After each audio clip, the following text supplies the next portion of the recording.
I don't, look at this great group up here. I feel weird. I don't want to stand in front of them. That's awkward. Welcome, everybody. I'm a, anyone that knows when I'm on a board or commission or run it, I'm a pretty stickler when it comes to time. Everyone's time is valuable, and I appreciate you all coming out tonight. This is a great night for me. It's my opportunity to report to you and let you know how am I doing. And basically, I always title this as giving my report card to the neighborhoods and letting you know things we've been working on that you might not know about. So I am excited to be here and excited to see your faces. I want you to know I watch every single neighborhood meeting. So many of you look familiar. It's really exciting that this many people get engaged in the community. This is where I started, was just volunteering, just getting engaged. Being a mayor was never on the plan. It never was. But being someone that is actively engaged in service to the community that they were born and raised in, that they literally raised me, that had the opportunity to turn their back on me as a child, a member of 7 kids, a single mom here in Provo. They didn't have to help us. They could have said, there's that free reduced lunch family that's a mess. No, the citizens wrapped their arms around me and my 6 siblings and lifted us. And because they did that, I have always felt this desire to give back. I always say nobody loves Provo more than me. I have brainwashed my children. They love Provo. They all live here, and that was part of the plan. But I really do love this community. I started, and my husband's here tonight, and he always says, you just walk around with a sticker on your head that says, we'll work for free. Yes, I will work for free because I care so much about this community and the citizens and the wonderful people that I have been around my whole life. I was talking to Scott Henderson, and literally we figured out, I'm old. I'm going to be 59 this year, and I have lived in Provo every year except for 11 years of my entire life. I have been here the whole time. I just look down Center Street and Cook's Ice Cream. If you're a longtime Provo resident, it's been really fun and exciting to watch this city evolve and become the amazing place it is. So I do love my job. I love working for you. And that's what this night is all about. I love it because I get to bring, these guys and gals, they are the heavy hitters. They are much smarter than me. They know all the answers. They're specialists in their departments, and they're here for you. They're here to answer your questions. So thank you. We've all been at work since 7 this morning, and I'm saying thank you to everyone. I see other staff and employees here that are here with us tonight. It means a lot that you're willing to engage and give back to this great community, and that's what this night's all about. So let's go. Let's get going on this presentation. Right out of the gate, the Provo accolades. It's really exciting that Provo, and some people say, no, we hate that mayor. We don't want anyone to know about Provo. And it's hard for them not to know about Provo because we are doing so many amazing things that we are noticed, and that's okay. We are okay with being recognized and noticed for the 3rd best water. Yum. I went to drink out of my sister's faucet. She lives in Pleasant Grove 2 nights ago. And I pulled up my water bottle and stuck it. She's like, no, we're not Provo. You get this water here. And I was like, okay, I gotcha. So excited about all these accolades. It's phenomenal. And when we win another one, it's just nothing I do. Again, there's nothing special about me. But what is special is these chiefs and directors and division directors that work with their staffs to make this city the most amazing city that it is. All right, here you are. This was a big night for us and the neighborhood program. It was so exciting to see. And Rachel, I'm blocking you. Rachel Breen is the rock star of the neighborhood program, as you all know.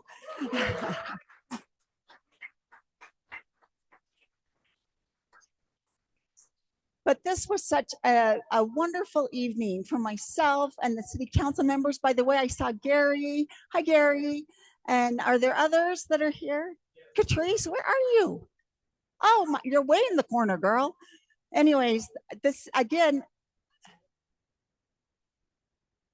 perfect. I can't do my job without the amazing city council we have. So I really do love and appreciate their support to me. And this neighborhood program has been so exciting, and the way it's rolled out, and the fact that all of you are willing to put in the time because you too love Provo. That's the common ground. That's where we all can land. Is all of us, regardless if we're mad about something or upset about something, and my garbage didn't get picked up, Mayor, and I I get that. But the bottom line is we all love Provo, and that's the common denominator. And that's why we're here. That's why we volunteer. That's why we put in these countless hours of service. All right. So let me just talk a little bit about the Provo pillars before I show this fun video. When you become mayor, you really put a lot of thought into how can I lift this community? How can I serve the people of this community? We needed a good foundation. And so after hearing from you and surveys and things like that, we were able to cobble it down to our 4 pillars. And our 4 pillars are, first and foremost, welcoming. Second, safe and sound. Third, economically vibrant. And fourth, forward-looking. Those are the messages we want. We heard from you, and we want you to know those are the foundation of this city and this city government, what we are trying to do for you. So here's just a fun little video we put together that kind of describes our Provo pillars. Provo, one of the largest cities in Utah, boasts a population of nearly 120,000. While it may seem like any other community from a distance, Provo City has committed to distinguishing itself to be truly exceptional. Thriving with a proud past and a promising future, Provo City is guided by a vision for continued prosperity centered around 4 key citizen priorities: public safety, economic development, quality of life, and visionary planning. Our commitment to these citizen priorities led us to craft a compelling brand promise, encapsulating the high standards of our community. Provo is not just a city, it's a welcoming haven, a safe and sound environment, an economically vibrant hub, and a forward-looking metropolis. We call these principles the Provo Pillars, forming the bedrock of a community that gains national recognition and local affection. Welcoming. Provo is a community dedicated to authentic inclusivity, where meaningful social connections foster a sense of belonging. Safe and sound. Provo prioritizes creating a secure environment where safe and healthy neighborhoods are fundamental to our residents' quality of life. Economically vibrant. Our focus on generational prosperity defines Provo as a community with a thriving local economy that harmoniously balances growth with livability. Forward-looking, Provo embraces visionary planning, directing our gaze towards the future of our community, with a focus on infrastructure, transportation, and housing. The success of our Provo City vision is evident through high approval ratings from our citizens and the accolades we've received, showcasing our commitment to maintaining exemplary city standards both locally and nationally.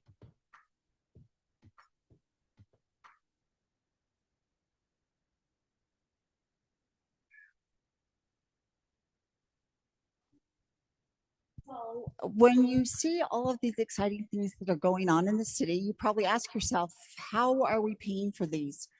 That is the number one question. I think of that all day, every day as well. Coming from a very, very poor childhood, marrying a cute little Tongan immigrant who now has a citizenship, he reminds me all the time. But we had to raise our family on a shoestring budget. So money matters. Every dollar counts. Where I live in my cute 1967 home, I have a widow on my right, a widow across the street, a widow to the left, and sadly we lost one of ours just recently. But when I make a fiscal decision, I have to think about those folks every single time. how are they going to afford this on a fixed income? So money matters. When I took office, I learned very quickly there are two ways to get funding. The first is to recommend a tax increase in the budget. I have never done that in all of my years as mayor, and I never will. I will not do that. The second is growing relationships and partnerships and asking for money and going out working for grants, finding other buckets of money that are not coming out of your pockets, but are coming out of money that is appointed to be used for specific projects. And that is how the secret sauce is to get these huge projects done that we've been able to. Take a look at this, 1998 to 2017, there was the annual average versus 2018 to 2024. Look at that jump. And that is just credit to my team who saw my vision of, we don't want to put this on the back of the Provo citizens. There's money out there. I have been back to DC knocking doors. I have been up at the Capitol. I have been at the county. I have been at MAG with our MPOs. You ask them, we are all on first name basis. And that is where the funding jump comes from. Not only myself, but we challenged all the directors. Let's go to work. Let's start talking about grants. If you need help finding a grant, let us help you. And boy, they went to work. It's an impressive number. Now, here's just a new slide that's just so exciting. So if you see that as of December, we were at 115, this is committed money to Provo that we have coming our way, the total being 311. It is significant. And that is something that has not happened in the city of Provo ever. I remember meeting people back in DC and asking and sitting in meetings and saying, how do I get that $50,000? I don't want it to go to Kansas. It needs to come to a place called Provo, Utah. And them just being like, who are you? And yet now we're on first name basis. And now they reach out to me and tell me, we have this tranche of $75, Mayor. Do you have a way you could use it? It is all about partnerships and relationships, because look at the outcome. That is not money coming out of your pockets. This is money that we have gone to work to find. It's really exciting. So this is fun. So when I become mayor, I get everyone around the table. These folks, like I said, the smart people, I get them around the table and I say, let's talk about the next 4 years. What are we going to do? Let's think really big and let's think quality of life and what is going to make Provo even better. Throw out all your big ideas and swing for the fences, and let's just at least get them on the table. And these guys and gals have amazing ideas. And they throw them out. And then we have to, the tough part is narrowing it down. It's fascinating to see the work and these people coming out of their silos. I think that before I came here, they were used to not being bugged by their mayor and saying, come and help us get this project done, Public Works, come and help us energy. No longer. They kind of have got the idea that we come together, we help each other, we accomplish things. I'm proud to say that every one of those has been accomplished. Let me talk about my favorite one, which is number 4. The sewer system. Okay, they're going to get mad at me because it's supposed to be called the wastewater treatment plant, but it's the sewer system. And probably nobody even cares, and I don't even really care. But when I became mayor, I went around and met with every director and said, tell me a problem that you have tried to get addressed from previous mayors, but they didn't want to touch it because it's so big and audacious. Well, one of them was the sewer system. They said, Mayor, we are at capacity almost. And not to mention the regulations of phosphorus coming down from federal and state, and our beautiful Utah Lake and the outbreaks. The phosphorus is the issue, and we have got to figure out. And I sat there and listened to this and then heard money prices and thought, I kind of get it why no mayor has wanted to touch this. But I'll tell you what, you're the best mayor until everyone's sewer is coming up in their bathtubs and in their toilets. So I said, great. And at my inaugural speech, I labeled myself the sewer mayor, and I meant it.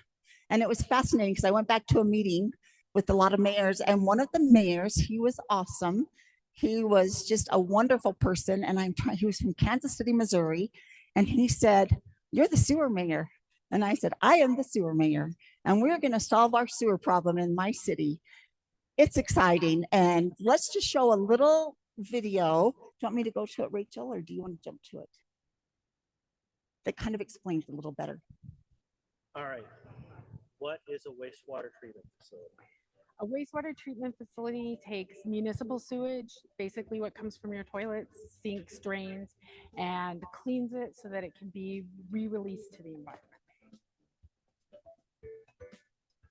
There are new regulations that go into effect for Provo in January of 2025 to remove phosphorus.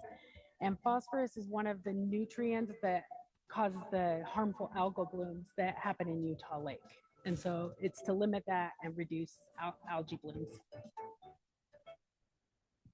So I know you're not as excited about the sewer system as I am, but I am so excited about this project. We have been working diligently for years to get this completed. I mean, I am so hands-on. I have gone and touched the filter that's filtering all the stuff to make sure, just to see it. It is amazing. So hopefully this year, maybe hoping for springtime, I'm not going to make Gordon commit to anything, but we will cut the ribbon on this state-of-the-art wastewater treatment facility. It will now graduate to that instead of a sewer system.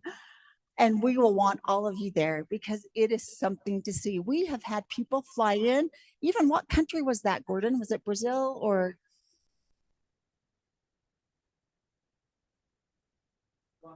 Colombia, we believe. Flew in because they just are so impressed with what we're doing with our new system. So get ready.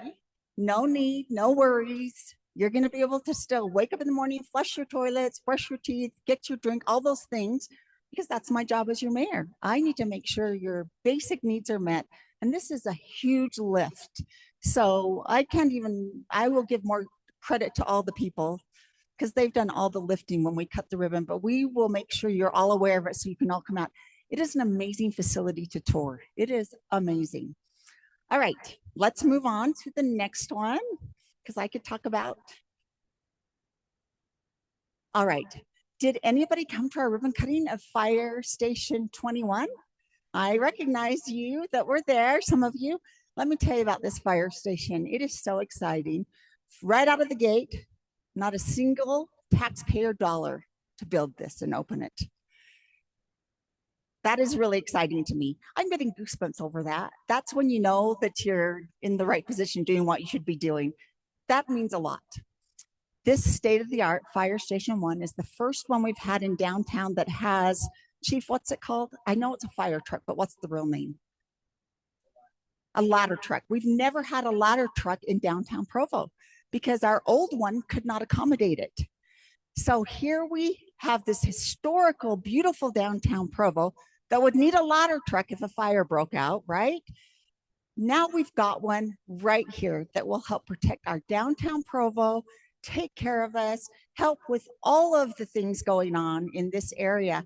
Again, we have ladder trucks at other fire stations that jump in really quick, but how phenomenal that now we've got one just right here on the corner for the forward-looking protection of our historical downtown.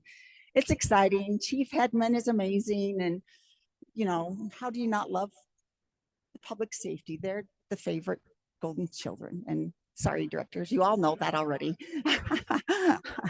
Police and fire, that's where you want to be. And dispatch are great as well. Okay, so speaking of public safety, the California fires, it's been a hot topic. I have talked to many of you, met with you, answered emails about the concerns you have with the California fires. We're on it. We are all about it.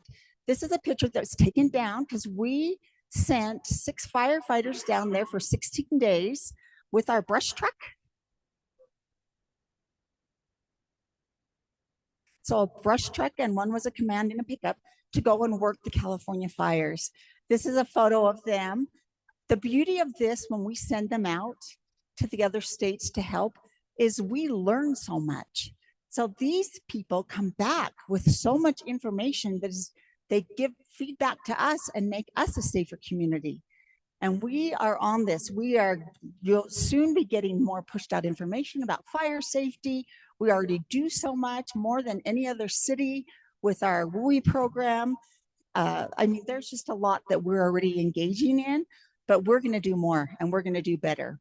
So wanted to show them. And then this is, it's really hard to, first of all, both my chiefs hate to speak in public.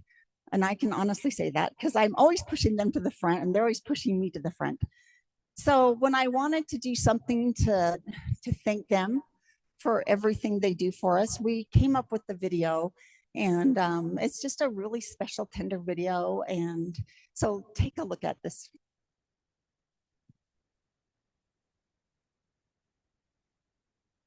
In times of crisis, when fear looms and danger strikes, there are those who run toward the fire, toward the chaos. These are the helpers. As Fred Rogers said, when I was a boy and I would see scary things in the news, my mother would say to me, "Look for the helpers. You will always find people who are helping." It's clear why young and old alike admire the noble and selfless profession of public safety, because not everyone can do it, not by a long shot. It takes courage to stand firm in the face of adversity, to exhibit grace under pressure, and to serve others without hesitation or fear.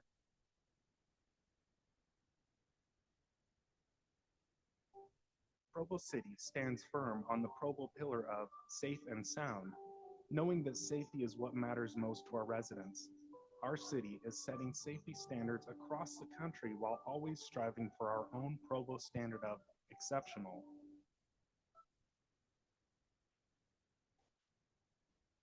As we've watched the tragic wildfires rage in Los Angeles, we are reminded of the incredible dedication it takes to stand at the ready, protecting our communities and neighbors.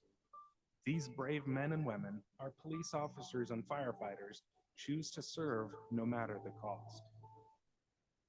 They embody the very best of us: courage, strength, and an unwavering commitment to their neighbors, their communities, and their nation. They selflessly give their time, their energy, and sometimes even their lives to ensure that we are safe. To the helpers of Provo and to those across the nation, we honor you. Your bravery inspires us, your sacrifice humbles us, and your service ensures that our city remains a place we are proud to call home.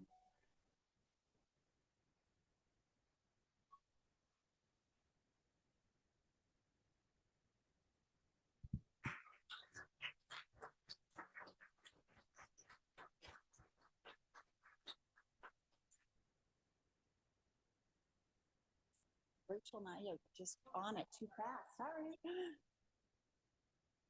So let's move on to West Side Grocery Store. Just a little backstory on this. When I first campaigned to be your mayor, I had a huge blown up map of the city hanging in my living room. And I circled an area and would knock that neighborhood for 2 weeks. And I made sure that I hit every area. I started in February. In fact, I remember meeting, because I met with all the directors as well, with Scott Henderson. Do you remember this? Where are you, Scott? And I said, "Hi, I'm running for mayor." And he's like, "I know you. You're out knocking all the doors. We see you. I hear from my neighbors. You're everywhere." I love that. I love those. I love talking to the people on their front porch where I can write down all their concerns.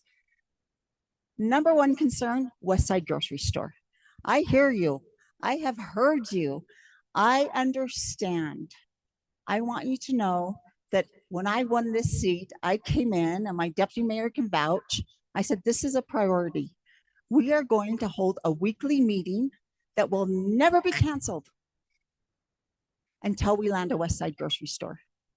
It was so, and it's still going on, by the way. Where's Bill? Poor Bill. It never gets canceled. We still meet. And we talk every week about where are we at? What do we need to do? I have tried everything. The city council has rezoned, something that is unheard of. We have pulled every lever we could to get this. I've flown and met with the CEO of Kroger. Just like literally, actually, I would give you my first child right now, CEO of Kroger. She's a lot. but did everything that we possibly could to get that Smith's on that property. Literally at the table, the Kroger people, the other folks, and it fell apart. Were we discouraged? A little. But guess what? We met again the next week and we went to work. And we have been working tirelessly to land something on the west side because we've heard you. And I keep telling myself, I will not rest until we cut the ribbon on a grocery component on the west side. We are so excited, and Bill will speak more to this, about our super Walmart that we are getting. It is a beautiful building. It's so exciting. It will have, again, it's a super Walmart, not just a Walmart. So it has a fuel station, and it will have, I got a couple of your emails asking about why don't we have restaurants on the west side. It will have 4 out paths that are built for restaurants and amenities for the west side. It is so exciting because they're not building these anymore, but yet they, probably with a lot of tears and things, whatever, to get them to come and do this super Walmart for us. It is going to be such a huge amenity to us in the city of Provo. We are really excited. And at first, you're nervous, right? This is a big deal. But after meeting and staying in touch and constantly being in the loop, we're feeling really good about it. And if you have specific questions, Bill is ready to answer those. And again, we're really excited about the mall and the Target that's there. It's fun to go to that Target and see people and see it busy. I like seeing that parking lot full. So just know we are working tirelessly for you on this one, and we're not going to quit until we get there. It has been a priority since day one as mayor. Again, a weekly meeting. It is the only meeting that has not moved off my calendar in my years as being mayor. And sometimes we sit and stare at each other. And I say, Isaac's laughing because it's the truth. Because I say, what have you got? Have we moved the needle? Have we done anything? What else can we do? What do I need to do? What do you need to do? I mean, we're serious about it. So just know we're working as hard as we can on your behalf. We heard you, and we still hear you because we get emails about it often, about a grocery component on the west side. Okay, this is exciting. So we have this amazing city with these amazing citizens that are so great at volunteering, doing all these things. And yet we have a website that hadn't been touched for a decade. It didn't represent us. There's been some embarrassing moments where we pulled up the website literally at neighborhood meetings with some of you, and we scrolled through and Mayor Billings is still the mayor. So, fantastic, but we've got to do better. So that became one of our big 6 projects. And after a decade, it's time. It's time for us to jump forward and be the city we are. Let me just state that this has been a project that they have been, there's people, PIOs from every department, and Josh here, and Nicole's been my project manager right there, sitting by Christine. Just have worked tirelessly for over a year to get you what you wanted. Our whole on the chalkboard or whiteboard is citizen focused. We are citizens. If we click on it, what does it look like? I mean, don't talk government speech. Don't talk public works or development services. Talk like a citizen. So that's when our whole focus is citizen-focused website and engagement. Let's show this fun little video of kind of shows how we did it. Imagine this. You're new to town. You pull up your phone to find out what's going on in the city. You land on a website that looks like it was designed in 1999. Yikes. You immediately feel, well, old. Now picture this. You search again, but this time the website is sleek, fast, and easy to navigate. You find the event calendars, reserve a pavilion at the park, all in a few taps. Welcome to the future. Provo's new website isn't just a facelift, it's a game changer. It's where Provo citizens stay connected, get informed, and feel heard. It's the digital front door that opens 24/7, welcoming everyone from residents to tourists and yes, even businesses looking to plant roots. Think of it as Provo's best kept secret, except now we're shouting it from the rooftops.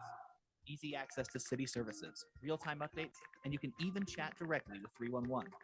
It's like having a guide to your city's heartbeat right in your pocket. And let's be honest, no one wants to dig through an outdated, clunky site when they need information yesterday. A new website means faster, smoother interactions and a more engaged, informed community. Because when your city moves at the speed of now, everyone wins. So whether you're needing an event permit or planning a new housing development, Provo's fresh website makes everything easier, faster, and just better. It's time to upgrade your city's digital presence because the future isn't just coming, it's already here. We're really excited about this because we did it for you and for our community. So, do you want me to do it, Rachel? Okay, she's got it. The beauty of this website is it comes with the Provo City app. So now you can sign your kids up for soccer on the app. And if you want to get the app right now, throw it up. That QR code is live. You can rent a pavilion. You can order another garbage can. I'm just trying to think of all the emails I've gotten today about concerns. All of these things now can happen off your phone with the app. We're really excited about this. We're so excited that we have a table outside when we break into the breakout sessions where we want you, and Josh will be there. And if you want to talk to him and have him walk you through it, or if you have questions, the beauty of this is we want to hear from you. We want you to use it and tell us what's wrong. Tell us what you need. Maybe what's not working. And maybe if you added this, it would be easier.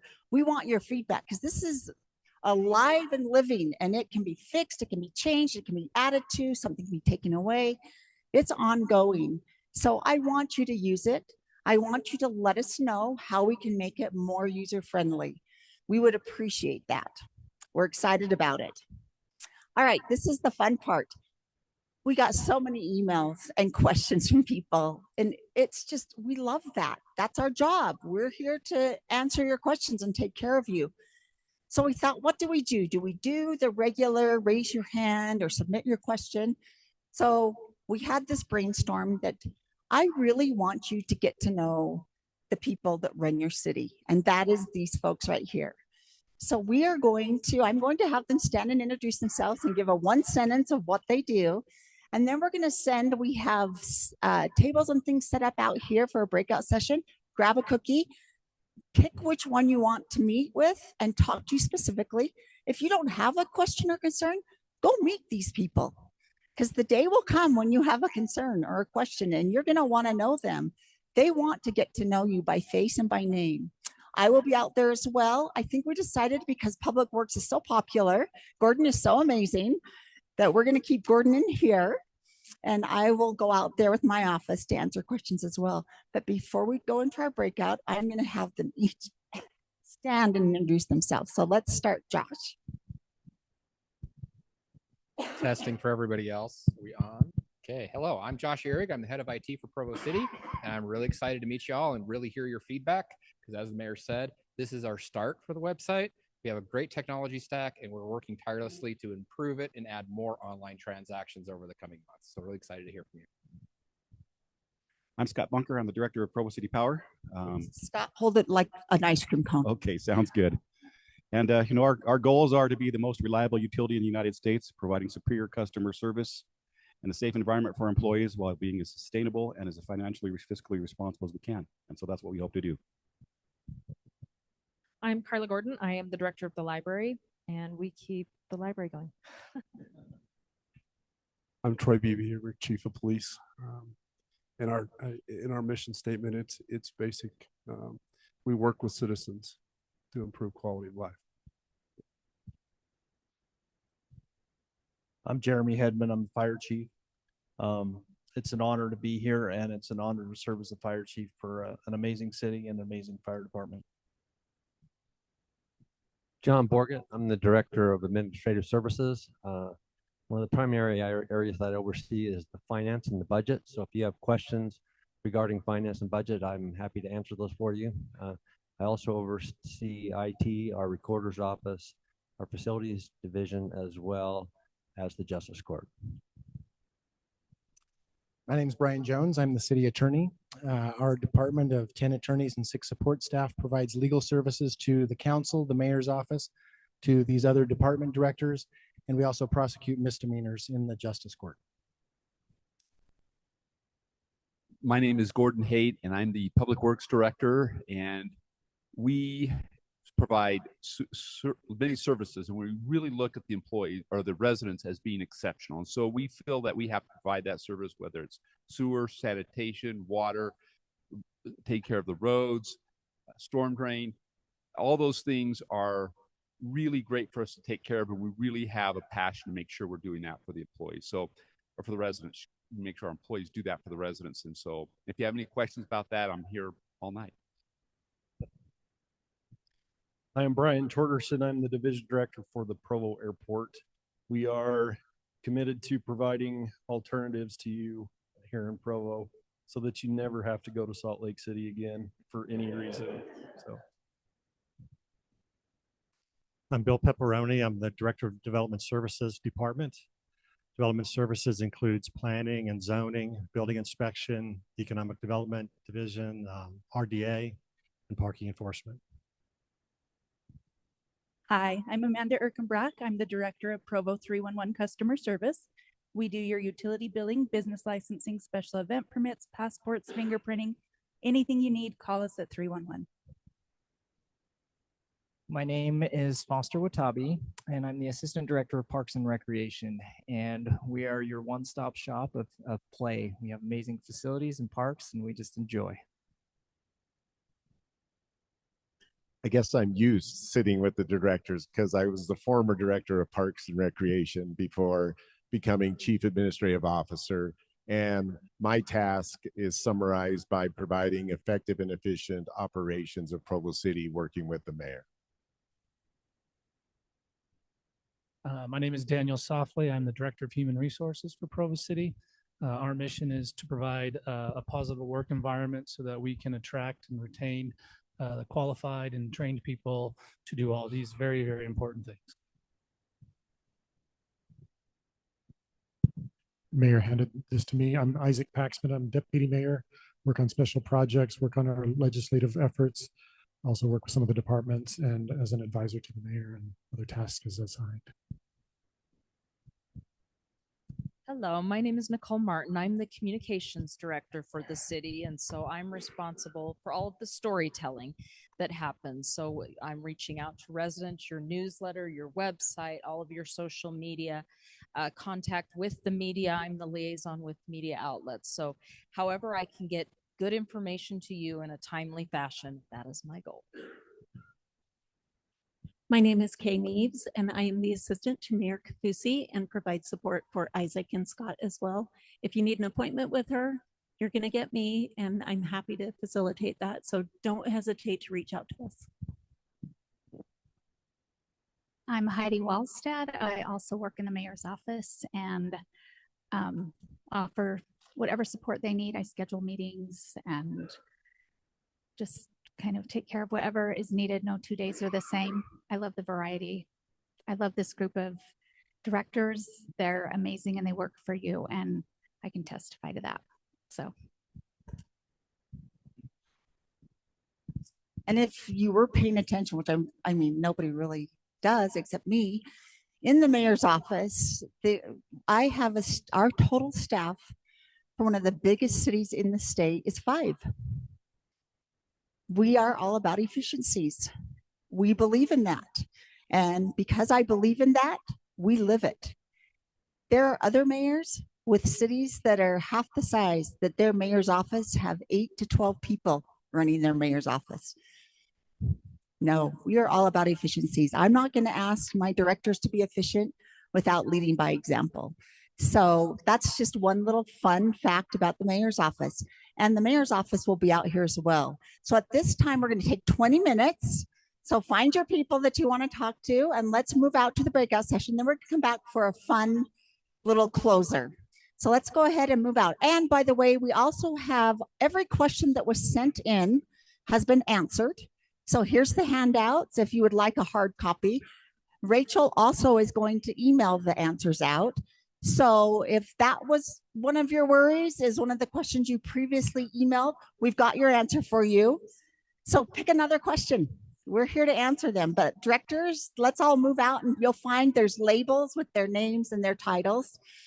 And we'll do 20 minutes and then we'll come back in. In fact,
You're a public works. Yes. Okay. Sewer, water, storm drain, garbage collection. Microphone says closed. Anywhere you want to say. Anywhere. Yes. Okay, if you could speak into the microphone. Okay. Today I went to the recycling bins at Kiwanis Park because I had a bunch of paper, and all the bins, whether there's 6 of them, were full to overflowing. This is the second time in the past year I've had that problem. And the last time I called the city and they said they would take care of it. Well, there's still a problem.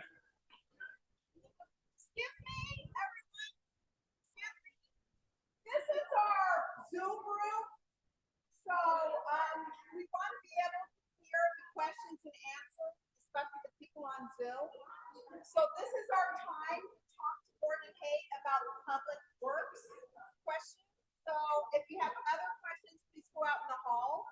But so that way people on Zoom, because you had, was that Kiwanis Park? Yeah. Can I have you rephrase your question? So that was an excellent question. So what she was asking is the city has recycled dumpsters, 6 of them that we put out at Kiwanis Park. And the comment she had is that we have problems with contractors that come and they're doing construction work or other kinds of activities, and they fill them up with non-recyclables. And then when residents come to recycle, they're not able to put their recycles in there. And so she had talked to the city about a year ago.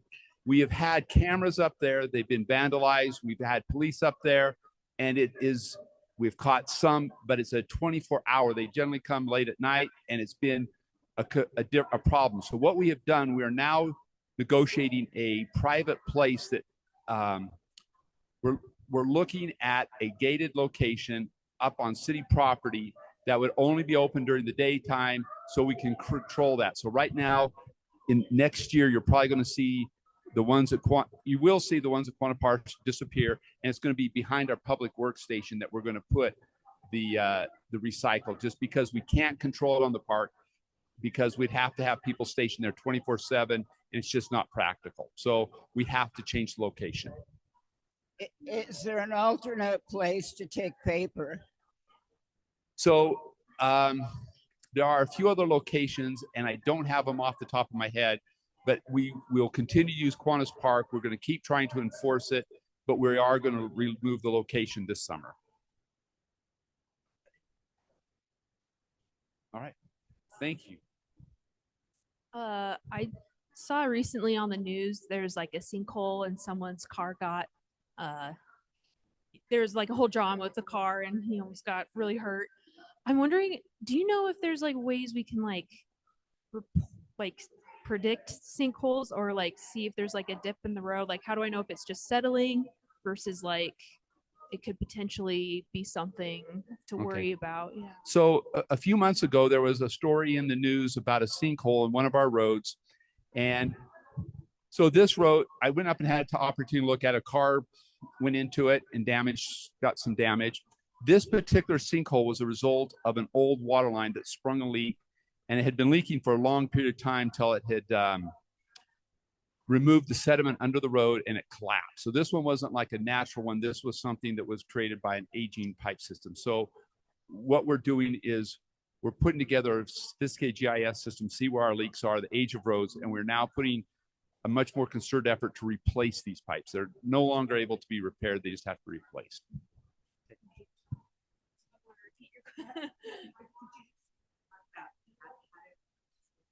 Oh, I'll just put this down.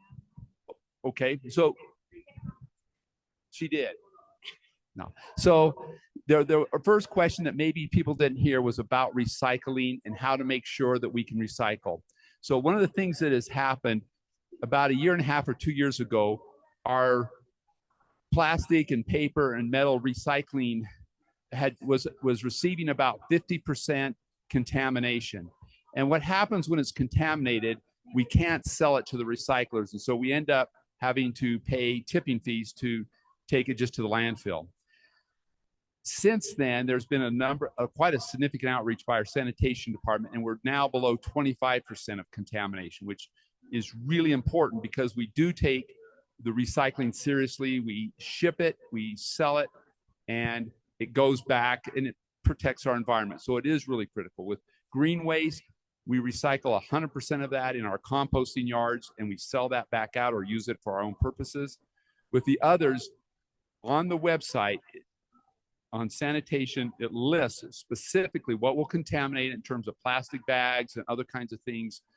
Cardboard is some of the best that we can get if we can get clean cardboard. So go to the city webpage. I don't want to list every specific thing, but it goes through and describes very carefully with our new website what you need to put in it so that we can really take advantage of recycling. Any other questions?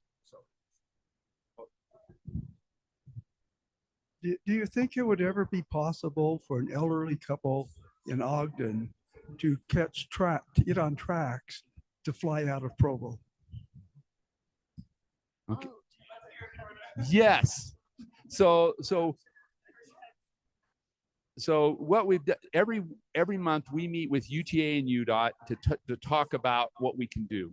So when our airport director is out in the foyer talking to people, but when we constructed that first phase, we built a UBX station for it, even though it wasn't planned for it. But with the construction of the new park, with the construction of the airport, we've been spending quite a bit of time talking to UTA of how to get something down to the airport. The airport is now getting ready to do its final phase. There's 4 gates there. We are now getting ready to expand to 10 and do the build out that will have international flights. It will have a customs office. So as that continues to increase, I think we can get UTA to agree to get us a direct route from, I do take tracks in every day from here to Provo and then take UVX to our public works. And every day I see, 24 missionaries pile up on the tracks to go to Salt Lake City. I'm thinking, we got to get those guys to the Provo airport. So anyway, we're looking at a lot of options to try to make that happen. So the answer was yes. That was a long bureaucratic answer to yes. I don't know. This water rate increase that's neat, and I wonder if you would speak to the need for the increase because of improving the pipe system or the water system. Okay, so the Public Works just did a water master plan and a water study looking at what it's going to take to replace and maintain our water system and to build the additional infrastructure for the growth that we're experiencing. And so as part of that, there was a recommendation from the consultant to raise water rates. We have been meeting with the city council to talk about that rate increase. The money would be used to replace the aging infrastructure. We have, I think it's 120 miles of pipe that is older than 50 years. And so the problem with that pipe is that it has deteriorated to a point that we're spending a ton of our funding right now just patching and replacing pipes. So the city council will be considering this and having a public hearing on this on the next Tuesday at city council. And the public, you can come to that meeting or you're free to give public input in writing to the city council on those issues. No. Any other questions or thoughts people have? There were some questions that were written in the handout that were given up that had association with Public Works. Those people may not be here, but I'll try to answer those. And if somebody wants to interrupt me because they have a question, I'll immediately stop talking and answer that question. So one of them was they wanted to know why we don't do speed bumps on public streets. And so one of the reasons we want people to drive the speed limit, we want to be careful, but speed bumps are not the answer. And briefly, we have so many vehicles that it causes a lot of problems, whether it's an ambulance, whether it's a garbage truck, snowplow. It just isn't feasible for our city to do that. The second issue is when you have 25 miles an hour road, people will start speeding up between speed bumps. So it actually increases the speed. Speed bumps like that work in a parking lot. We even put speed tables out here on Center Street because this is a 15-mile-an-hour road. So we do look at traffic calming. We take that seriously. We put out chicanes. We will do striping to narrow roads. We will look at driver feedback signs. So if you're concerned about the speed on your road, I got Vern Kessler here, who will sit down with you and do a study to look at ways we can address traffic in your neighborhood.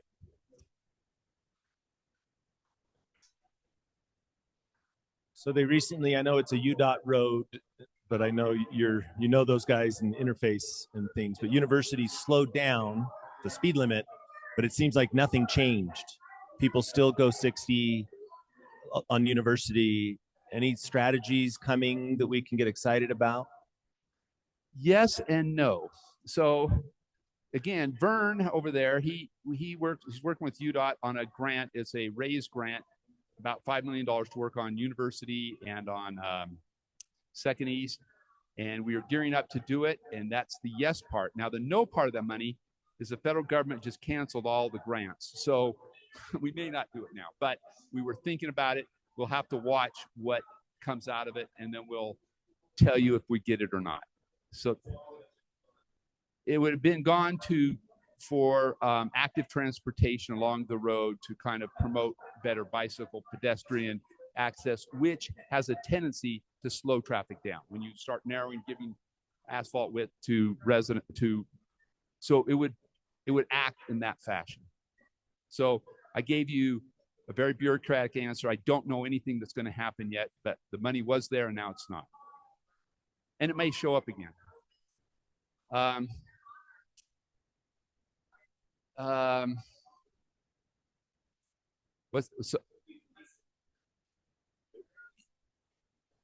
Yeah, I suspect that's something we could talk to our police a little bit more. I know they put a lot of effort into school zones and other kinds of things, but I know they would be willing to look at that. And also Highway Patrol, because it's a state road, they get involved in that as well.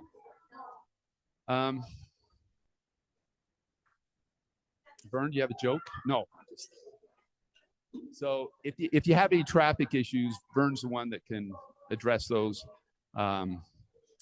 really well. The mayor talked a little bit about the sewer treatment plant, and it is going to be online this spring.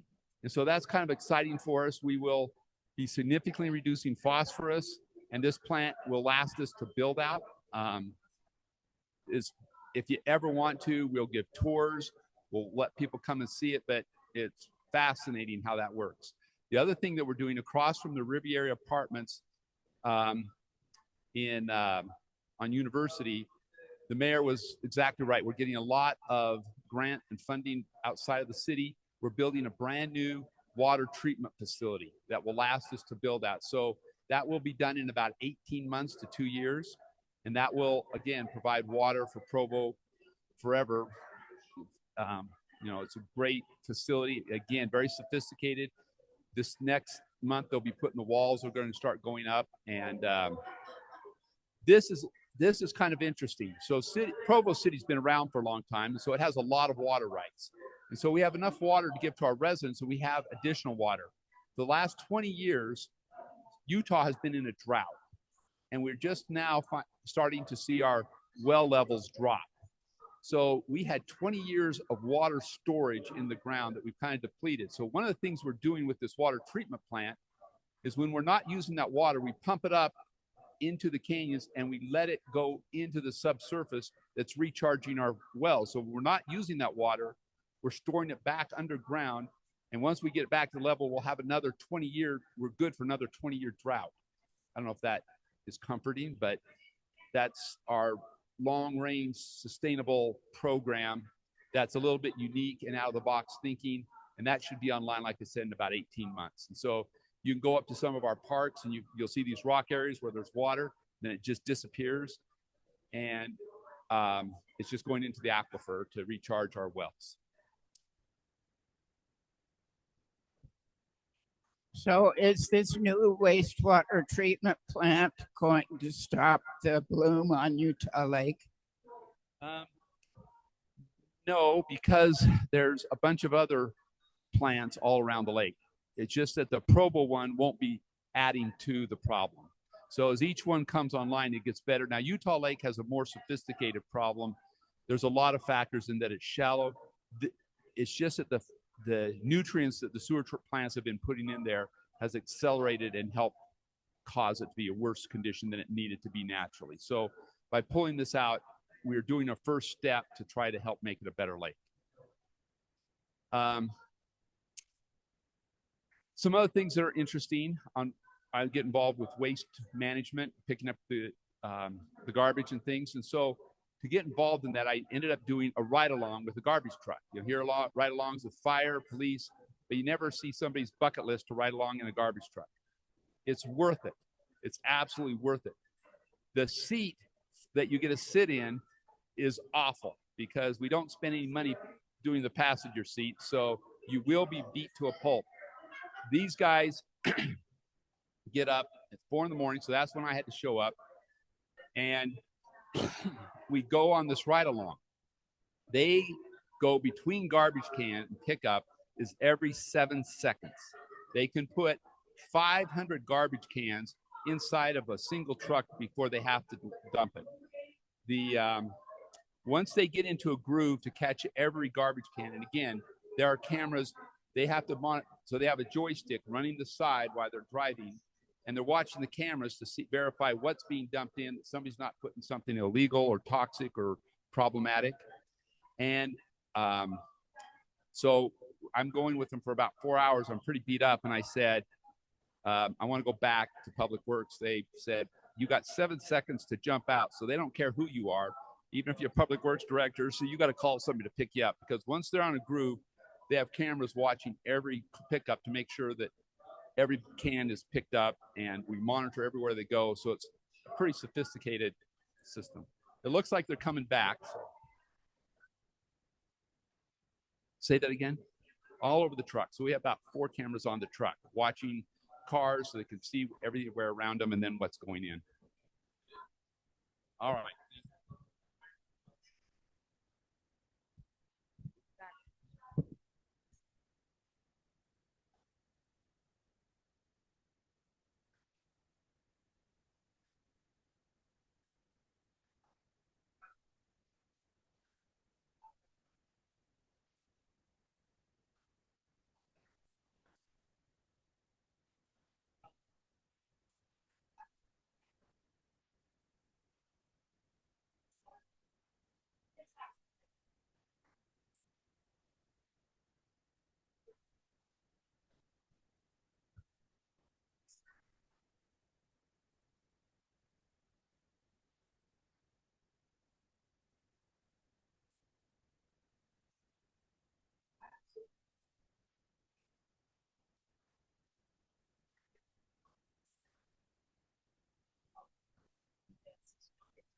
Hi, special needs.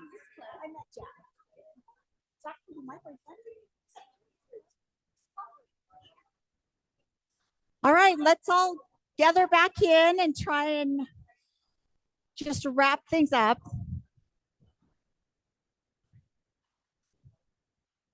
Okay, let's see. Who are we waiting on, Kay? Don't worry, Chief. You're fine. Okay, grab Bill. Oh, Bill's here. I see Bill. Who are we waiting on? Scott, Brian. Brian's like, John, I told him they didn't have to sit back up in front. Josh.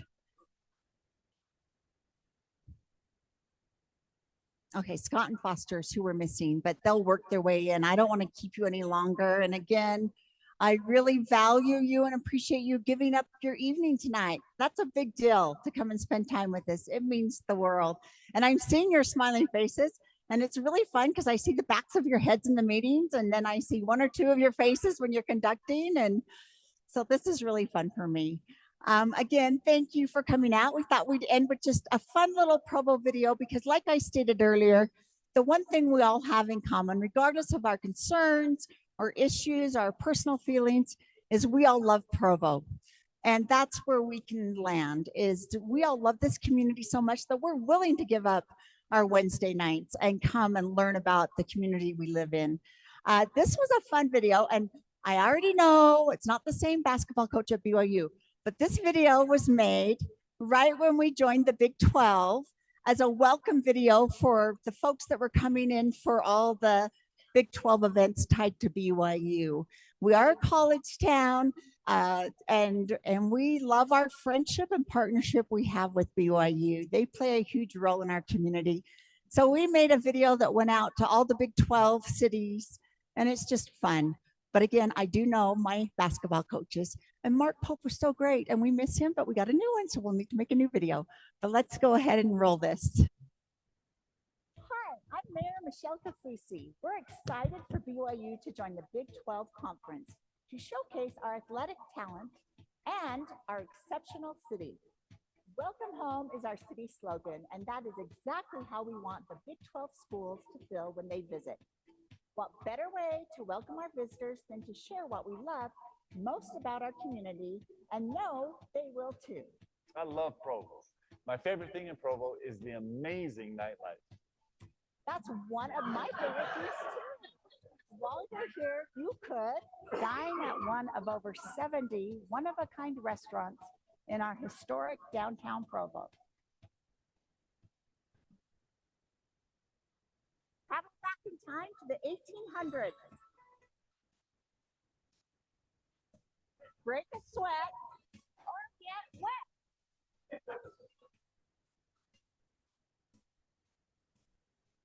Celebrate freedom at our 4th of July parade. Or come to the Stadium of Fire. Wander through history or a book.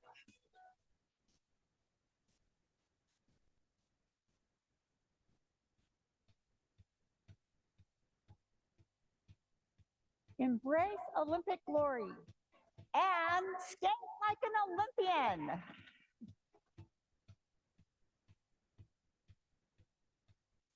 Experience world-class sports.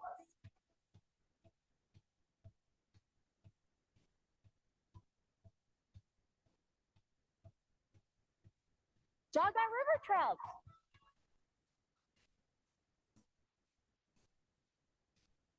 Climb Rock Canyon.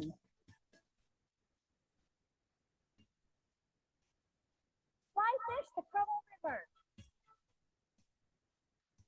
Enjoy a glorious sunset.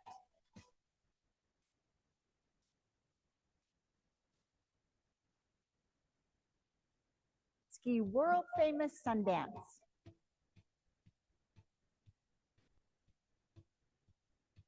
Glide or ride down a mountain. Immerse yourselves in our amazing music scene and maybe discover the next neon trees. In addition to BYU sporting events, please come enjoy the city of Provo. So many fun things to do here and all kinds of events that fit the family here at BYU. As you can see, Provo offers a wide variety of activities. I hope you enjoy your visit here. Go Cougs! Go Cougs! Go Cougs! Provo and Utah Valley is where it's at, so welcome!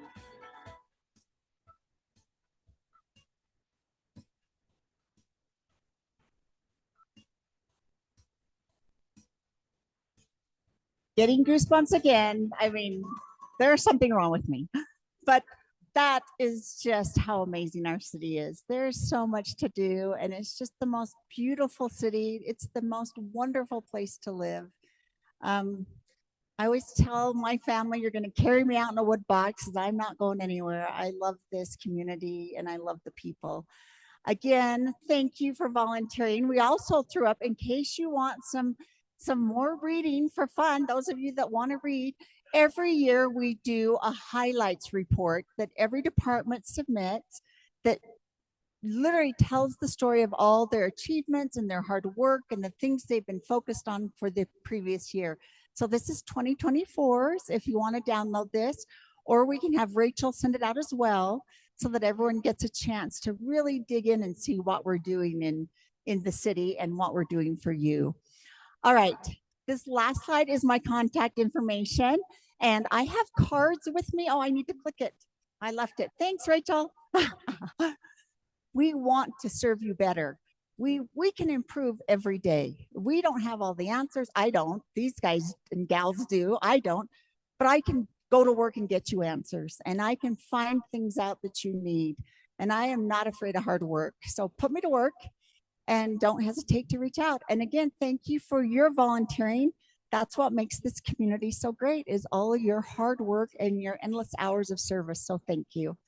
All right, I will stick around if you have questions. Other than that, drive home safely.